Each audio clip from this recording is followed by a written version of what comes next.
Chef muna. Papangat muna natin sa suka. Butane ang gamit. Mamaya kakain na lang. Hefty na naman. Masarap ba yung luto mo yan? Siyempre. Niligyan na ng kakanggata.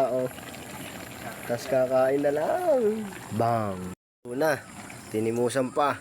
Kakain na lang kami. Bang. Barararan.